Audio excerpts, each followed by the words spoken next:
How are you ready? Lights on, cameras on. Where's your checklist? I know, right? I used to do that. I used to fucking check. But Is it charged up? it's all charged. That is. Okay. Why is it all wet? I licked it.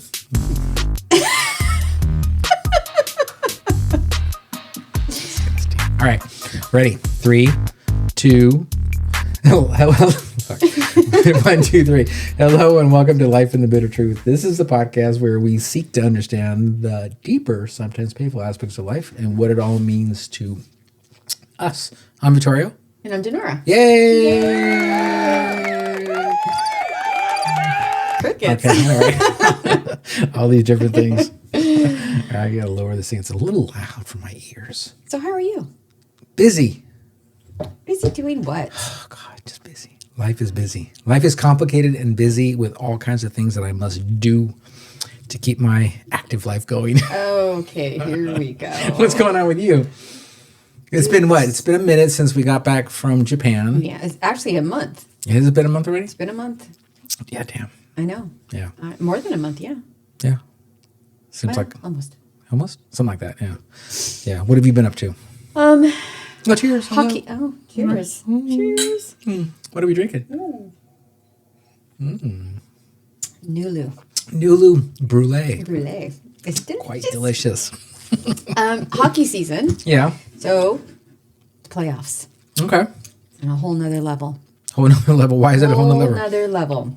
How are the Kings doing? Oh, they're out. They're out? They're already out. Oh, God. I know. It's so, that's when you knew crickets. Crickets. All right. So who's But the Ducks. The Ducks are in? My Ducks are still in. Okay. We just had game 4 yesterday with a win. I'll tell you, the atmosphere at the arena with hockey, from regular season to playoffs, totally different. Off the chart. Insanity. So we're 3-1 right now in the season. It's best of 7. Okay. So we play Edmonton for game 5 on Tuesday. Tomorrow. Canadians. The Canadians. Okay. So that means your life is on hold. Pause everything. Like it literally. So no traveling for you. Well, no traveling in between, but I have to not be able. I can't plan it. Let's put it that way. So on the first Friday, I'll know what my schedule is depending on how they go. And how long do these shenanigans go on? Well, we don't know if they move to the next round until I thought they were in the it's the playoffs. playoffs. So this is round 1. And then they got to go to the Stanley Cup Then they go round 2. if they make it. So remember, this is Western Division, Okay. Western Conference, Eastern Conference. There you go. So everybody in the Western Conference, which is us, Okay. we're all playing against each other to get that one team Okay. to go against the Eastern Conference winner. Gotcha. Well, so that losing team, which I don't know the name of them. Oh, who was it? The Kings? Oh, the Kings. There you go. Didn't they have some stupid? Was it a goalie or a captain make some comment? Oh no, that was actually the Oilers. Oilers. It was the Okay. Oilers yesterday. What was the stupid now, comment? I don't know. He actually thought that the guy who made the final goal in the overtime Yeah. cheated through technology. Which I find that hard to believe that a kid could do that on the ice. So what did he have? Like he had jet engine or battery powered skates. It could be a drone. Who knows? Who knows? Was it the stick that vibrated a little bit? You know, I don't get it. Okay. Yeah. So I don't get Stupid. that. But during the playoffs, with That's just a poor sport. oh, he's a poor sport. He's always been. That's the captain. Loser. That's the captain of that team. Yeah. The That's Oilers. why they're out. Yeah. Well, they're not out yet. Yeah. Okay. But Okay. he's been in the playoffs. This is his second year, Okay. or second season to be in the playoffs. All right. And he's pissed. He wears his emotions like all over. Like he was pissed. Okay. But Young, I'm assuming. No, he's older. Oh, okay. Okay. But so the playoffs with the Kings and who were they playing? Avalanche. I can't remember if they were at the Avalanche arena or the Kings arena, but the glass shattered. Okay. Because people pounded on it really? hard. I'm telling you, playoffs is another level. But it's a plexiglass, right? So. This particular one was glass. Oh, good Lord. And it shattered over the team. Oh, okay. It was like on the side of where the team was. Right. So, my God. So So they they had to delayed it. They had to get replace. it. Oh, yeah. All during that time. Oh, good Lord. How long did that take? I think it was about an hour. I think they did it. Wow. Something like that. Okay. But yeah. Anyways. Okay, so that's hockey. mine. Okay. Pause. I'm traveling in between, but pause. So your life's on hold. Yeah. Gotcha. Good stuff, though. Okay. Good deal. Good deal. Exciting. Very exciting. And in the world that we're that we're living in, so what's happened? Obviously, the blockade is still on, right? Yeah. Trump's. A lot of people are saying that he's slow playing the blockade. Yeah, that's what we were saying. Because it hurts. Obviously, it hurts China, right? And it hurts the Iranians. And then, but he's got minesweepers out there clearing it out, and whatever. And then the big thing was yesterday. Yesterday, wow. The shooting. I know. No, Saturday. Was it Saturday? Saturday. The attempted assassination. You're right. It's attempted assassination of Trump. Number 3 assassination attempt. Is it the third one? Yeah, third attempt. And so, I saw some of the playback, and so it's kind of funny. They were criticizing the Secret Service because they pulled the vice president out first. It doesn't work quite that way. The Secret Service, for all you ninnies that out there don't get it, is they have their own protocols based on each team, right? Each team secures different people, and I get it. Even I thought, well, why didn't they pull the president out first? But the first thing you see is a Secret Service agent block right in front of Trump. Right in front of him. So that must have been the protocol for them. Nobody was blocking JD, so they I think just yanked him. Well, but even the people were talking about how the wife, JD Vance's wife is pregnant, so they left her there. I'm like, he didn't have a choice. She's not important. Well, but he didn't have a choice. He doesn't. They yanked him out of there. Yeah. Like he couldn't grab her. Obviously, they would have come back to get her eventually, but the reality is continuity of government is what this whole why the Secret Service does what it does. The vice president's wife doesn't matter. Well, but that's the thing is just people should already realize that. Yeah, but they have to. Oh my God, they're just making whatever. And I don't mean that she doesn't matter. It's just that we're talking succession of government. So right. Spouses and children are secondary components to it. But yeah. And then of course they criticized Melania. They beat up Erica Kirk because obviously she was upset because she had just experienced her husband being assassinated in a shooting. She was involved in this, correspondence dinner in a shooting. Mm-hmm. So, of course, the poor woman is upset. I don't blame her. People, back the fuck off. Right? That's ridiculous. I mean, you guys are always, these people, these podcasters are constantly attacking this poor woman. Ridiculous. And then, of course, this guy's manifesto, just ridiculous, crazy, liberal retard nonsense. Mm-hmm. And that's what it is. It's the vitriol that the liberals have been kind of spewing for the last, 10 years. Mm-hmm. And there are some wacky people out there that just consume this garbage without having a sense of presence and a sense of themselves to allow themselves to get brainwashed. So sure enough, this guy brainwashes himself, and the guy's not dumb. No, I know. I mean, he's educated. Yeah, he's educated, and I mean, the guy not dumb. But the reality is, you hear a lot of garbage, and you consume it where you don't have other things in your existence, and it becomes all that you understand. He traveled from California. Mm-hmm. No, premeditated. Yeah. And then, of course, they talked about the hotel where the correspondence dinner is held, the lax sedazio security, and he actually stuck it in his manifesto, which I thought was, he's got a point. It's pretty lax, but hence why President Trump says, stop with the bullshit, the lawsuits, and let's get the ballroom going. The White House ballroom where it's secured. Yeah. But of course, the liberals love to, and of course you have all kinds of commentators, news, the fake news, of course, as well as other podcasters or whatever the hell you want to call them. A lot of negativity. Oh, too bad that he missed or whatever. It's and so of course, stupid. Why would you want someone to die? I know. That's just the dumbest thing ever. There's an ugliness to our infighting and our politics and stuff like that. Yeah. The Civil War has continues to roll forward. It's terrible. Yeah. Can you imagine? Didn't we talk about this in a podcast? So if there was a Civil War, who would win? Who would lose? Yeah, I think we did talk about that. Yeah. We don't have to rehash it. I know, but the conservatives would win. We control the military and we have more guns. Okay. Yeah. What about us, libertarians? What about you? I have to pick a side? I don't know. Whatever. So yeah, crazy shit that's taking place. Yeah. So what else has gone on? Not much in local. No, I mean. Other than the guy lived in Torrance. Yeah, that's right. The guy lived in Torrance. That's right. Yeah. That's it. I know a few people in Torrance and we don't want to talk about that guy. We don't know him. We don't know that guy. So yeah. And then my daughter is back. First year of college in the bag. That is crazy that it's already been a year. Already a year. So she is done and hanging out with her girlfriends today. Good for her. So yeah, she's back and she's going to start working she starts working this week. So yeah, she's excited about making some money for the summer. Mm-hmm. And she's smart enough. She's going to take some online courses to continue her accelerated program she's in. And so she's cooking, enjoying herself. Right on. All right, so that's good stuff.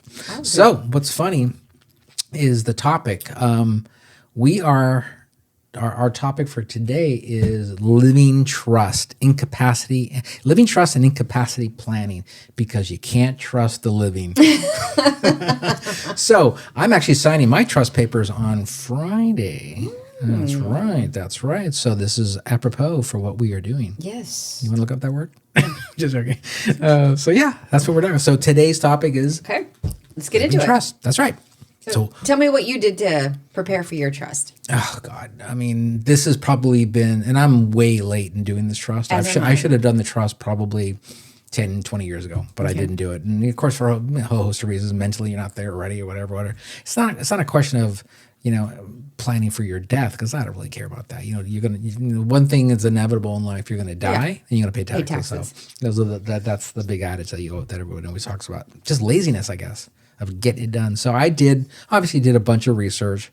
There's all kinds of trusts out there, and first I started with trying to understand the cost of doing the trust. I've heard everything from $10,000 to an average of about $300 to $1,500, roughly within that ballpark. Yeah. And a lot of this shit's boilerplate. Yeah. You got to provide a lot of detail to the attorney, and you got to plan for your your real property, your physical. Your obviously your things you want to bequeath. Well, and isn't there a trust, and then you also have to have a will? Yeah. So my trust will include a will. So and the will. So the will covers stuff personal items that I'm going to bequeath directly to the three of my children, so that it's specific and it's got nothing to do. The trust will encompass all the hard assets, bank accounts, and of course, and you real estate. You differentiate that by what you're funding. Is there a factor of how you differentiate between the two? Yeah. I mean, so obviously.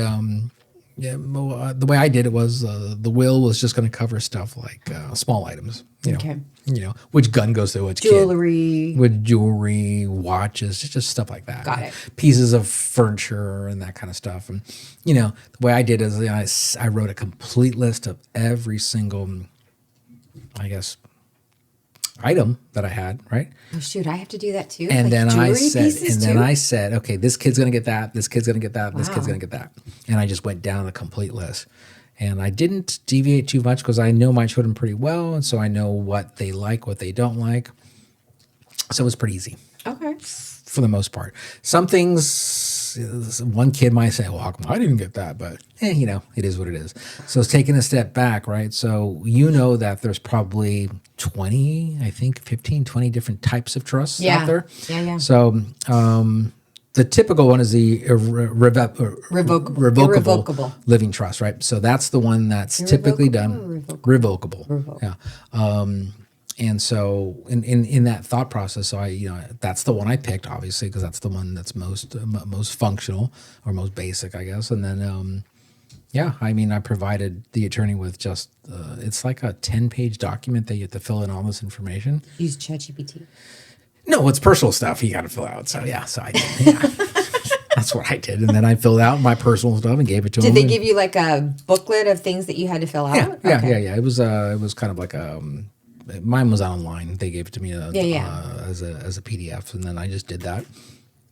And then the key things that they wanted to understand really was who's going to be the trustee after me if I pass, who's going to be my trustee, And then, of course, the biggest thing was the advance directive, which is a legal document, which then you have to match that against the, what do they call it, the DNR and the POLST, which is a physician's order. Those are both medical orders. Got it. So the combination of the three is probably the other big thing, that you have to consider. And so, so I went down that road and put that together. I actually wrote my own advance directive using, of course, I think I used Perplexity or Claude. I think it was Claude. And then, sift it through a bunch of different ones. It just pulls up basic language. Nothing that the attorney doesn't already have. Right. But you want to kind of see how that language reads, because you want to leave nothing to not understanding the elements of that kind of an order. Well, so are you, do you have to put whether you're going to be cremated and or buried? If you are going to be buried, do you set up all the plots and all that stuff? Yeah. So obviously, if you're going to be buried, you obviously have to state that. And then the idea within the trust is you set aside certain number of funds to accommodate that. If it's cremation, same concept, but you have to actually state cremation versus burial. And you have to state whether you're a donor, organ donor and all that kind of stuff. So you have to state all that stuff in there, because if you don't do it, then you leave things open to the trustees, and you don't want them to, you don't want them to have to kind of make decisions. Well, but you're Jewish, so you can't be cremated. No, you actually surprised. There is actually a whole lot of deviation that's taking place, which I thought, I was reading as well. So I still have 2 days to make that decision. Okay. Yeah, so I have yet to make that decision, but there's all kinds of changes. People are, I thought the temple was so. People are looking at the issue of cost. Yeah. And there's all kinds of stuff there. So I'm thinking about the best approach for me. You're dead. Why would it matter? Exactly. So should you doing it for the people? No. Well, I mean, I think in my regard, I think it's saving, because if a burial could be $50,000, if not more. So crazy. It's kind of ridiculous. Yeah. So obviously those are those things that I've had to consider. And so going down that road of trying to understand, obviously what is the living trust, and then what are the core benefits of living trust, right? And some of the core benefits are, we kind of wrote it down on this, was obviously the key thing is to avoid probate, right? Yeah. Because you don't want the government tapping your assets for taxes and stuff like that, and you don't want to leave anything exposed, right? Which is important, right? Right.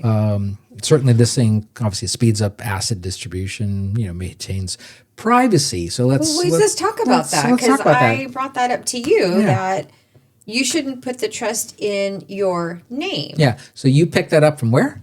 Don't even go there. So I say I raised an eyebrow, because obviously the commentator, was he a specialist? Yeah, he was an attorney. Actually, he was a trust attorney. Yeah, so obviously it says you should never put the trust in your name, family name. You can't say John Smith Family Trust. Family Trust, right? Pick something that can't be tracked, because the whole point of having a living trust is to have privacy. Which is funny that you stated here. Right, exactly. But they just give you your So some of that really goes to the point where, so I guess you have to kind of name the trust something different. Mm-hmm. So I'm maybe making sure that gets communicated tomorrow as well. I already know mine. It's gonna be a perfect name. Okay, shortstop something other. Shortstop 645. Hey, I don't want to. You can't tell everybody. They might want to use it. There you go. Yeah. Remember privacy.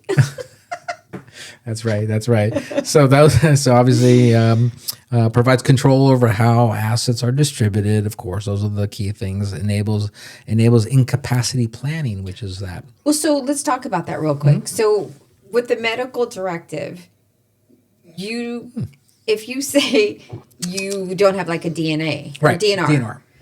Do not resuscitate. Right. So you have to, as you're going through that, because whoever your trustee is going to have that document that says you cannot resuscitate, you cannot do drastic measures to bring them back or anything. So How does that So there's a couple things you got to do, right? So the advance directive is the legal document that's written within the trust. And then, of course, the other two medical orders, the DNR and the POLST.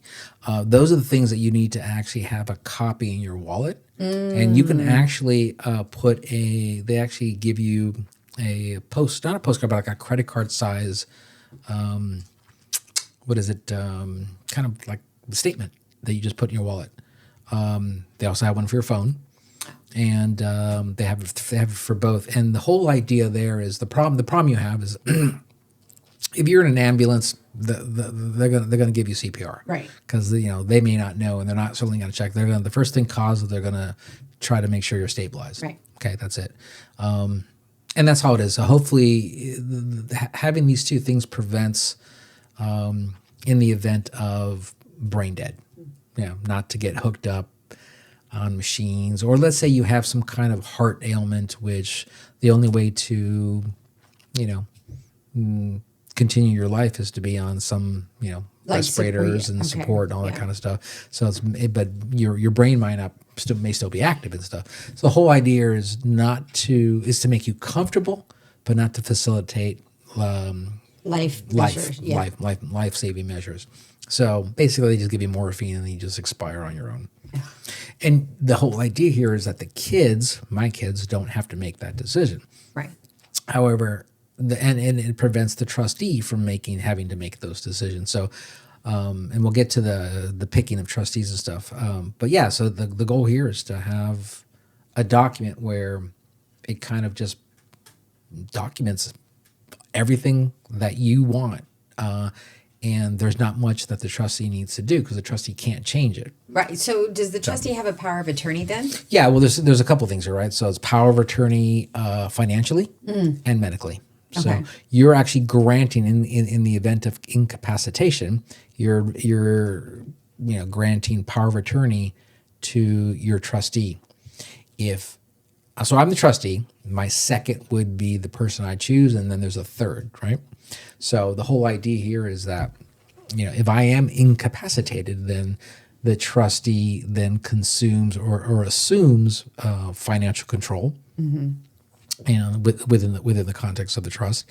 And then if the trustee that's been appointed, if I'm incapacitated, if that person passes or whatever, then the secondary trustee falls in line. Okay. Yeah. So that's kind of how it all flows in that regard.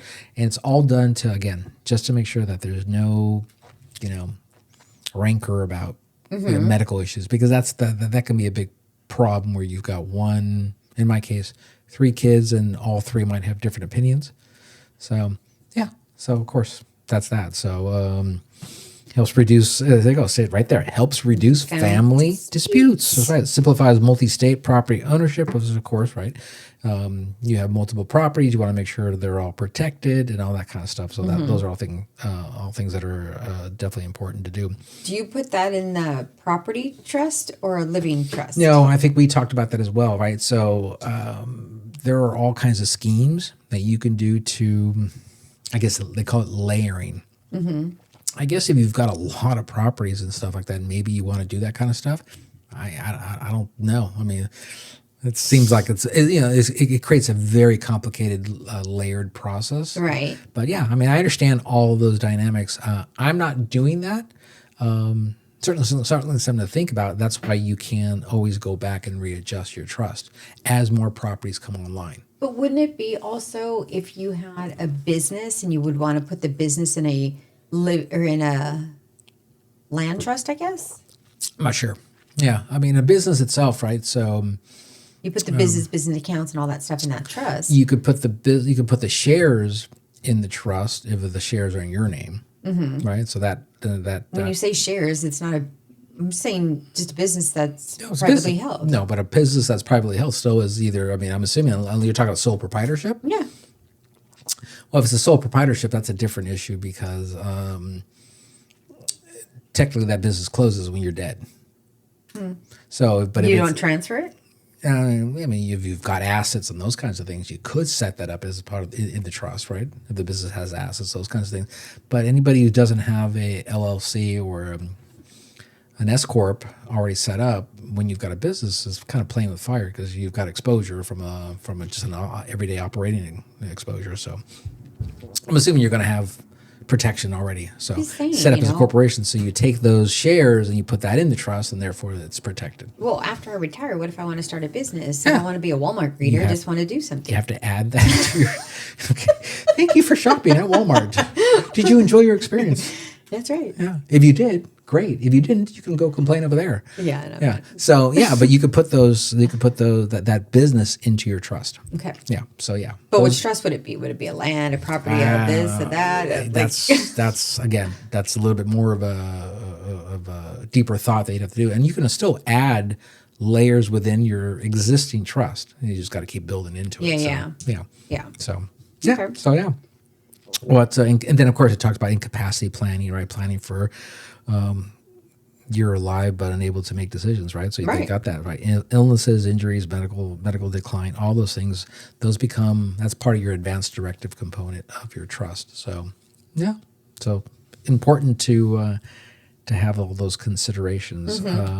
Risk without a plan, obviously court impose.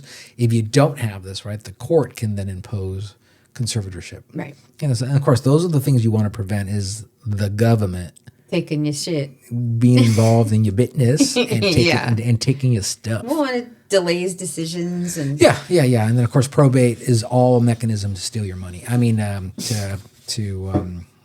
impartially, impartially disperse your assets, of course, but we want to take our percentage first. Right. That's the government. So right. Yeah. But it also helps with family disputes Yeah. in the event that there might be. Right.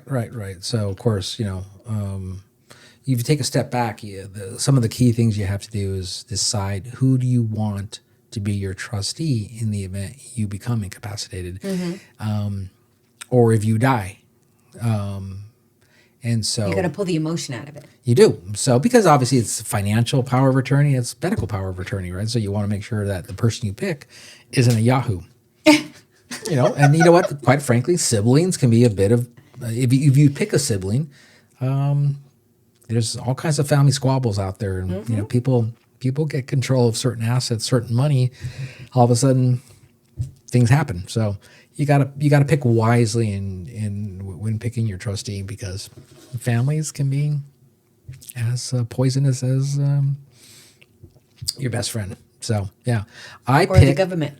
Well, yeah, that's the whole goal is to avoid the government. So obviously, so picking trustees are important, and we talked about it, right? So obviously, you're my second, and my oldest is is the third, basically, right? Right. So, and the reason for that is that obviously my oldest is 30, and then I've got a 28-year-old, and then my 18-year-old. So again, it's about keeping them free and clear of making any decisions while older, more seasoned individuals are still alive. Right. That's the whole idea. So Yeah. hence that's why, and of course we talked about that. Obviously, don't let them plug me into anything, Oh, hell no. So, yeah, I'll be so- like, now I got paper. That's right. This is this. That's right. And that's the whole idea of that. So that's the advanced directive. And so yeah. But you've told your children. Yeah. No, I've had conversations with the oldest one, brief conversations with the middle one, and so. But when it's all said and done, I've got it. I will sit down with all three of them. Good. Probably this summer, I'll make dinner for them, and we'll just all talk about it and stuff like that, and and just kind of discuss all the nuances of it and whatnot. Now, anything that's in the will itself they won't see access. They won't have access to it. Oh, yeah. Yeah, because That's it'll be a afterwards. separate document. Right. Because Now, go ahead. go ahead. No, I was No, going to say no. as I add things, right? As things. Well, if you purchase or you get Right. rid of or something like that, Right. yeah. You just keep adding or subtracting things Right. from it. So you usually, if you're passing things down that the intention is to keep it forever, then those are things that don't fall off. But if you keep adding things, then the new whatever watch or the 911 GT. Well, what happens if, you've got real estate Mm-hmm. and you've got someone that you're living with and you die. That person's not part of this. Right. Like, right. so how does that get? Do the kids just kick them out? No, Or do the no. trustee kick them out? Or is that No. Well, written in somewhere? Yeah, it's written. You got to write it into the understanding within that, especially if you've got a partner that potentially could live another few years before you, beyond After you, right? you, right. Or after you, that you just don't want the person, destitute. So, the property is held in place until the other person expires, or can find different accommodations, but I was generally going to say, until it wouldn't expires. you?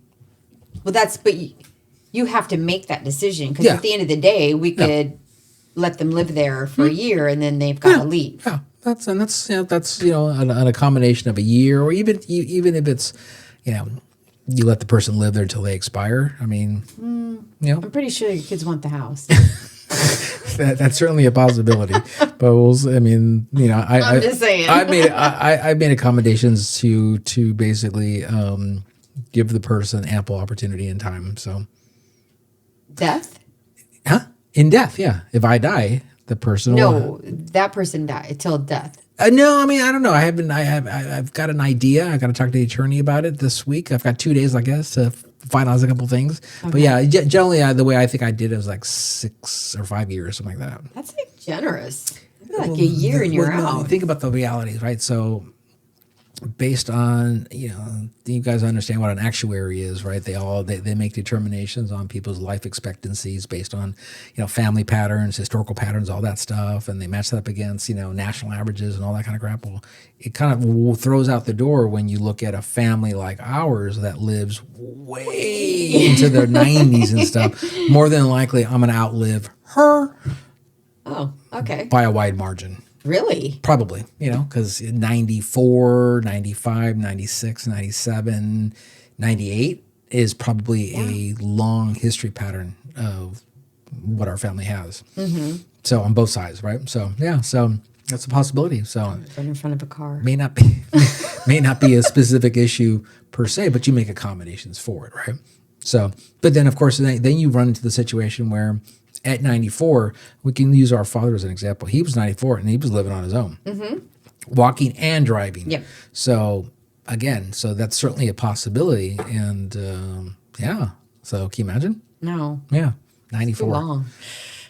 Some people want to live to 100 and beyond. So I don't. I don't know. So yeah. Anyway. Yeah. So yeah. Okay. So you make those kind of. Yeah, you make those kinds of kind of wishes laid out in your living trust and stuff, and then of course. So hopefully your partner would be doing the same thing, knowing that they've got real estate too. Yeah. Not that you're living there, but making accommodations. Yeah, exactly. Because if you're making those, it should make sense that person makes them too. Sure, of course. But you have to have those conversations, right? Yep. You have those conversations in length, and you talk about all that stuff, because obviously everyone at our age, everyone's holding real estate at some capacity or another, right? Sometimes more. So, and there's real assets involved. So you want to make sure that it's all protected. So yeah.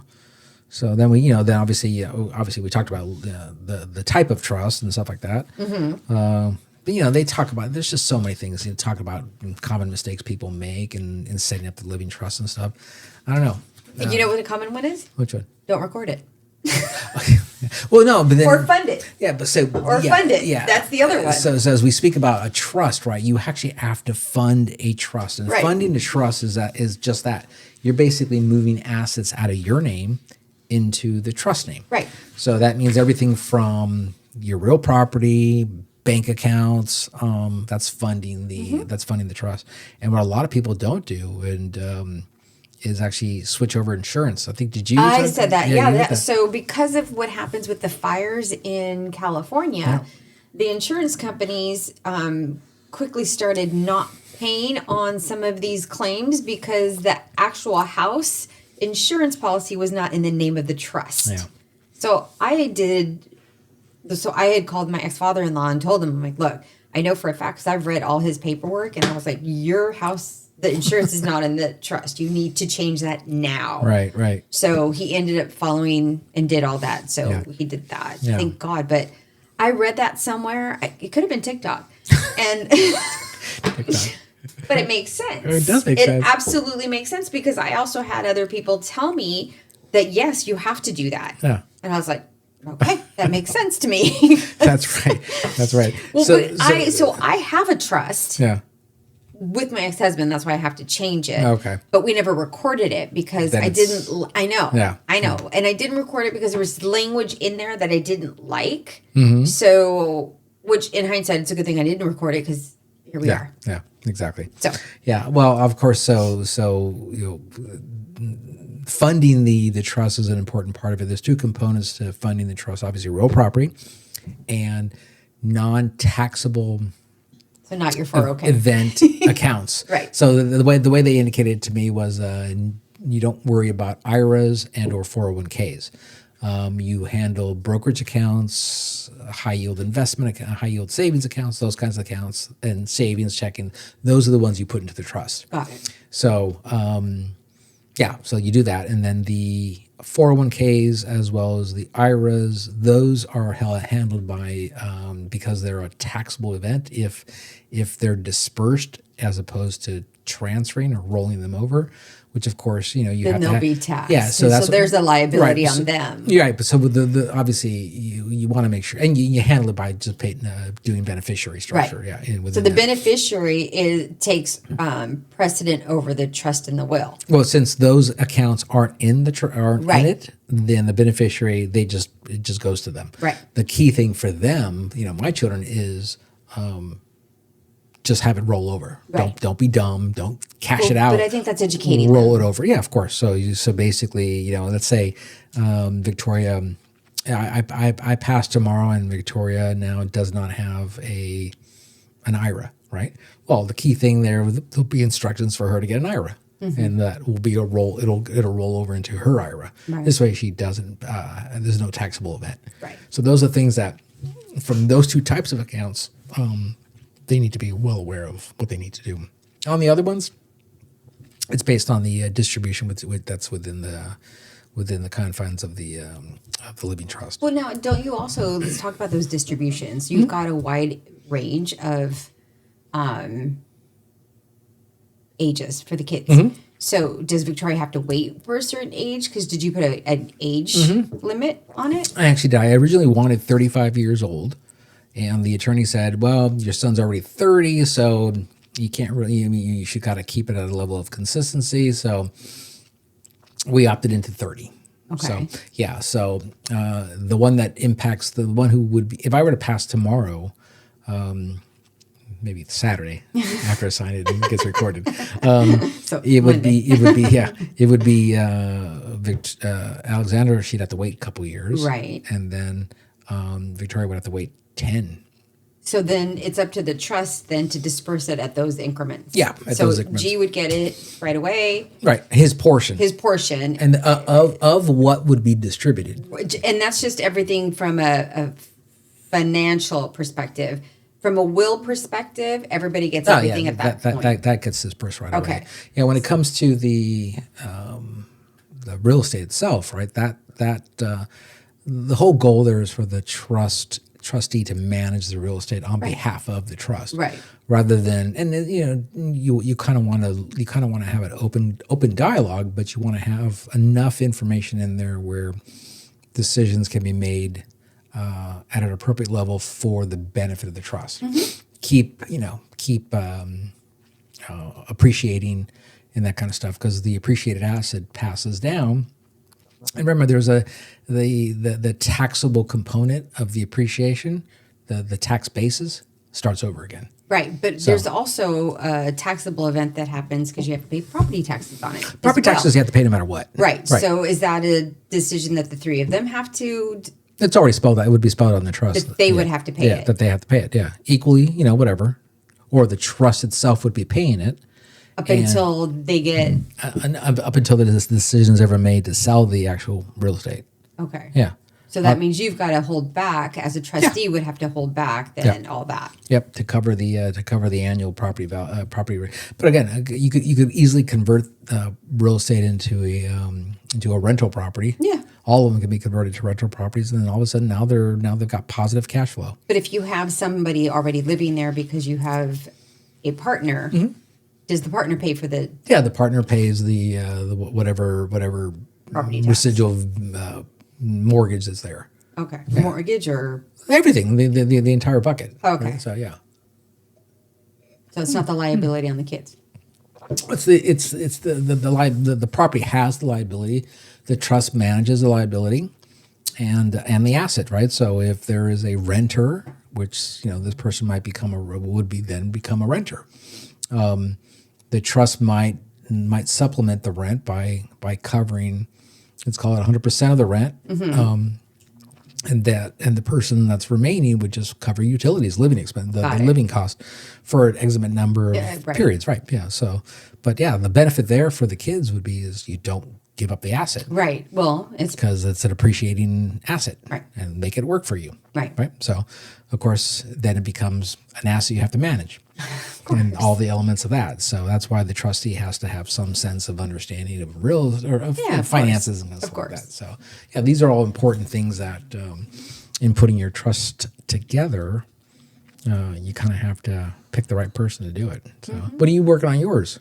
I'm interviewing, and my girlfriend's giving me names of her attorneys that she has. And What are you finding as far as cost? Are you talking about that yet?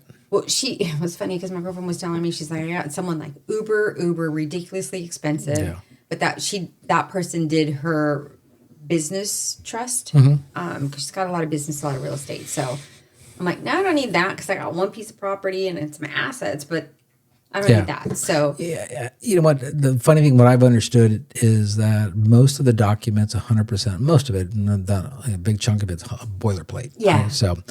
So it's not overly complicated. So I have already a base of mine because I have one already that just was never recorded. Yeah. Why did you guys ever record it? Just curious. I didn't like the language and some of the stuff that I wanted to do with it, and then I have to pull Mom off of the property. They didn't set up the quitclaim right away? She put it on there, but I wanted to make sure Mom was okay with being taken off of the property, and then adding my ex-husband on it. Okay. So good thing we didn't. Yeah. Again, hindsight. Sure. Because I would have had to unravel all that. Sure. So. Sure. Yeah. Yeah. Those are all deep considerations you have to look at. So you're now in the hunt for another attorney to do the paperwork for me. Yeah. But again, I've got the basis of everything. I do have to itemize all the jewelry and stuff. Yeah. I may not do that. I may just start passing it around. Yeah, I mean, the other way to do it, somebody told me. Some of they're young. The girls are young. Yeah, somebody told me is that what you do is you basically put, you get like velvet pouches, and you put names on them. And you start just putting them in the pouches. And then you just put it in your will. Pouch 1, 2, 3. Pouch, and you put their names on it. Pouch 1 goes to this person, and this way they never know, and you're already dealing with it. And that's that true. easy. As opposed to itemizing everything, pouch 1 goes to this person. Right. That person and that person. That's a good idea. Yeah. And somebody told me that, and it's like, yeah, it's easy. But what I do with Welly's ring, I've got this beautiful ring. You do. Whoever gets it, whoever you decide. Kind of how it works. Some people are going to think, but some people ain't going to fucking know. I mean, they're not going to know. They're not going to sit there, 3 of them or the 4 of them, whatever the hell number of kids there are. Oh, how come I didn't get one? No one's going to do that. I know that. So I wouldn't worry about it. It's your personal decision how you deal with it. So that's not a bad idea. Yeah. I would like to take pictures of it. You could always put it in your pocket and get buried with it. I never do that. So again, it's my Louis bags. Again, you literally just put an envelope. And you can't do that with a Louis bag. Like I said, you take a picture of it and put it in there. A lot of people will take pictures of everything they want to give, and then I'll do that. But then the guns, and they'll put it in there, but with serial numbers. Yeah, that's right. And then you put a piece of paper that you're legal. It all talks about legal transfers and all that kind of stuff. So yeah, easy. Got to take time. It's funny enough that in my other will, we didn't put any of our guns on there. Then you would have. Why? I know. I didn't realize that I should do that. Oh, everything from, gold coins to guns and anything of any hard asset. I mean, guns are worth big money. I know. So those are things that generally are going to be passed down. Problem with your nieces and nephews, my children. I mean, I know who's going to get what when it comes to guns and stuff, just because. Oh, trust me, I already know who's getting those. Yeah. So. And there's only 2 of them, and I don't think that anything on the other side of the Roggero family is going to get any of those. Exactly. So, yeah. I don't think so. Yeah. So I not like I said, I've dealt with all that stuff from beginning to end, and yeah. So wrote a complete list, and of course, funny as you write your list, I must have forgotten like 20 different things. Well, that's the thing. That's So- like, now I gotta sit there. I'm like, oh, I kept writing more things. this, Kept writing more things. and typically everything is already in my safe. Because the stuff inside the house, like furniture and shit, there's no heirlooms as far as furniture goes. There's the tapestry that Dad got, but that's the only thing I think of value from Heirloom component. But everything else, like furniture-wise, do whatever you want with it. Yeah, there's a couple pieces that For you. you have to consider, like the My Yadros. Yeah, Ooh, I forgot about those. Then you got to consider the ivory and all that kind of stuff. So yeah. No, those are all very important things. I forgot about that. Yeah. Well, so lots of things to consider, and so obviously when putting together the trust, it's not something that you just do overnight. No. As you know, you've already done one. So, Yes. Yeah. And it took me a while just to get to that level. Yeah.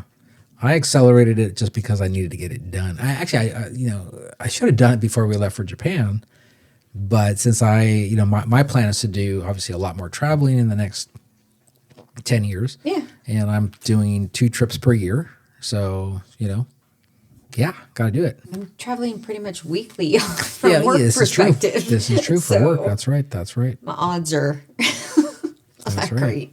That's right. If I win a big at the casinos, I won't see you for a month. Yeah, because I gotta be busy doing things. That's right. It's like I'm alive, but I'm just keeping myself busy doing stuff. So exactly. I'm around. Yeah, so lots of stuff going on with this trust, and I think it's like I said, it's important. It's super important. It's something to do because there's a lot of people who just don't plan for it, and it's shocking. Yeah, I just but it's like our mother doesn't have a trust, but what we did for her assets was everything's done as a beneficiary. Mm-hmm. So aren't you the beneficiary? Mm-hmm. But obviously it's kind of funny when our father passed. Maybe we're unique, but the 3 of us, we didn't fight about Dick. I mean, there's just nothing to fight about, because you know what, we just we spent probably 30 days, maybe 60, selling some of his stuff, and then we just compiled it and put it in the bank account. Mm-hmm. And then at the end of that period, I think we met for dinner. We did. We itemized everything. We shot the shit, and we just wrote checks, and that was it. That was Done. That was easy it. peasy. No complications, no battles. In fact, when I remember when I sold this truck, I sent you guys both a text. And I said, "This is how much I can get for it." And I think our brother said, "Cool." Yeah, I mean, and I think you said, "Whatever." Yeah, we don't. It was not. I've never wanted to fight between us about money, and I don't think that we're all well enough off that we don't need the money. Yeah. So I think I think it's a good thing when we don't fight. I think it just doesn't make sense. Yeah, There's no need for it. Yeah, so I think that's the messaging that certainly I want to give to my children, is that, I don't depend on it, because the reality is you should build your own wealth. Right. But in the event that something is left over, great. This is what you get. But I mean, my goal, I'm going to live to 94, 95. I'm going to spend every single penny. That's the idea. I don't know, like I said, but you can't plan for, natural occurrences, No, of course not. accidental occurrences, or it is what it is, right? So you got to make sure that you protect your children, and that will give them a leg up. And everybody should do one. Yeah, but and I don't have children, so they go to my nieces and nephews at this point. So, but you got young ones too, so you got to deal with that. So, yeah, I got 3 that are 18. That's right. So yeah, I'm gonna wait. They have to wait till they're 30. I did a 30 because you know what, the reality is at 30 they're already on their own. Like my son as an example, he's been on his own for a while. He already owns his own home, so he's well on his way. So you don't want somebody who has not kind of built their future yet. Yeah. And all of a sudden coming with all kinds of cash, and then all of a sudden they're buying They don't junk, know what to do with it. and they're not doing things wisely. So you want Or to you make don't want sure. them to quit school or anything like that. Exactly. So those are the kinds of things you want to make sure you do. And so at 30, generally most, dare say, even in our modern time, most people are fairly well into their careers and or into their jobs, and they've got some stability. Yep. So that's kind of the mindset age. why behind 30. So Yep. So fun topic, interesting topic, important topic. A lot of good stuff. Yeah, Really, yeah. a lot So of good stuff. I think for me it was certainly an eye opener. A lot of things that I had to kind of like, oh shit, I And didn't new know things. That's right, new things, TikTok things. Hey, now, don't knock Which it. let me tell you something. It's funny. There was some. She was showing me a TikTok video before we started, and I'm listening to this, and it's like it was about IRA Roth Conversions. IRA traditional IRA conversions into a Roth, and I'm listening to this presentation, and I'm thinking, interesting, and then I'm sitting there texting my financial planner. I'm going, blah, blah, blah, blah. Why didn't you tell me about this? Can you give me some insight? As I'm sitting there thinking about it, I actually put it into chat. Yeah. And it's like, oh, there's a tax implication because it's a taxable event. Oh, so you pay tax now, pay tax later. You're still paying taxes still on the paying traditional. taxes. So I shot my financial planner back another email saying, never mind. I get it. There's a tax implication. So, so there you go. But don't knock it. TikTok. Don't knock it. Seriously. There you go. It made you think. It did make me think. And the whole thing about the trust in the name and all that. There's There's some good points to one that. thing I got away from it, but of course I should have said TikTok. God damn it. So there you go. Ask your attorney, though. Yeah, well. Ask TikTok. your attorney is all I'm going to say. That's right. All right, everybody. Thanks for sharing this time with us. Life in the Bitter Truth. If you're on YouTube, please like and subscribe. Leave those comments. We always enjoy them. If you're on all the other podcast platforms, take a listen. We appreciate it. Thanks. Thank you. Bye. Bye.